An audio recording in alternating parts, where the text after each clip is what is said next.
Salut tout le monde, c'est Mathieu. Pour rester connecté, je viens de tester le HTC Vive. HTC en compagnie de Valve a fait un produit que je dois qualifier de super innovant. En tout cas, ça a vraiment été l'expérience, je dirais, de ma vie de geek.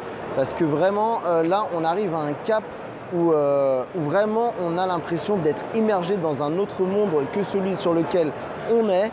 Et je peux vous dire que j'ai été très impressionné par ce que j'ai vu. Effectivement, je voyais beaucoup de blogueurs, de youtubeurs, etc. qui en parlaient comme d'une expérience assez unique. J'attendais quand même de me faire ma propre idée par moi-même. J'étais vraiment sceptique parce que souvent on place la barre à un certain niveau et soit on est un peu déçu ou soit on n'est pas totalement convaincu que ceci est si exceptionnel que ça. Pour ma part, le niveau qu'a placé HTC et Valve est assez haut. Je dois même trouver que j'ai trouvé l'expérience plus convaincante moi que pour avoir testé l'Oculus Rift. Là, c'était vraiment, on se croyait, on se baladait dans un monde où je dessinais, etc. On pouvait changer les environnements.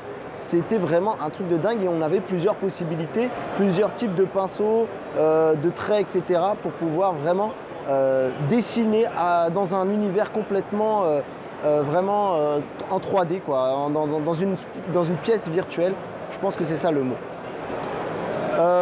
Qu'est-ce que je voulais dire? Au final, vraiment, ce qui en ressort, c'est que c'est une expérience super riche. J'ai hâte de voir un peu ce que ça peut donner dans le gaming. Et j'ai vraiment aimé aussi la gestion de l'espace, puisqu'on a souvent peur d'aller se cogner contre un mur, etc.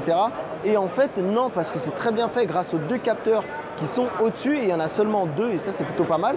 On voit un espèce de quadrillage comme quand on voit, vous savez, dans les jeux vidéo du type, pour ceux qui ont déjà joué, DBZ, Budokai, etc. Vous savez, ces environnements où à la fin on voit une espèce de mur invisible, un peu, enfin, de mur, je dirais, qui se matérialise pour nous signifier que là on arrive à la fin de l'arène et qu'il va falloir bouger. Donc ça, c'est vraiment super bien fait et on n'est pas du tout surpris. C'est-à-dire qu'on arrive à maîtriser l'espace à merveille et ça, c'est plutôt bien.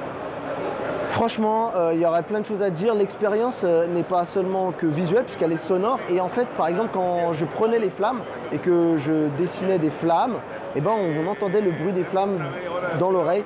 C'était vraiment... Oh, j'en ressors là, je suis encore un peu tout troublé. Voilà, si je devais quand même trouver un point négatif, c'est son prix puisqu'il a été annoncé à 800 €, sans compter la machine qu'il va falloir derrière pour gérer tout ça. Et on a en même temps, graphiquement, on est très haut, mais on sent encore un peu, vous savez, ces esprits de pixels où c'est pas encore vraiment, vous savez, on n'est pas encore dans le monde de Matrix, c'est ça que je voulais dire. Mais on n'est pas loin. On n'est vraiment pas très loin et il en faut pas beaucoup pour qu'à mon avis, on ait vraiment du mal à faire la distinction entre la réalité et ce monde virtuel, parce que là, ils ont fait un très gros boulot. Bravo HTC, bravo à Valve. Je pense que malheureusement ce type de produit sera quand même réservé à une certaine élite parce qu'il faut quand même une pièce dédiée. Je ne sais pas trop comment ça va se passer quand on a autour de soi une chaise ou un bureau, etc. Peut-être que sans doute les capteurs arriveront à capter, mais du coup ça a quand même réduit beaucoup l'espace de jeu. Mais honnêtement, même pour les gens qui ne sont pas joueurs, je les invite à vivre cette expérience vraiment. Parce que c'est quand même, ça va au-delà du jeu. Ça va au-delà du jeu et c'est vraiment quelque chose de, voilà, qui nous transporte dans un monde vraiment, voilà, on a du mal à en ressortir. Voilà les amis, c'était ma petite impression comme ça à chaud du HTC Vive.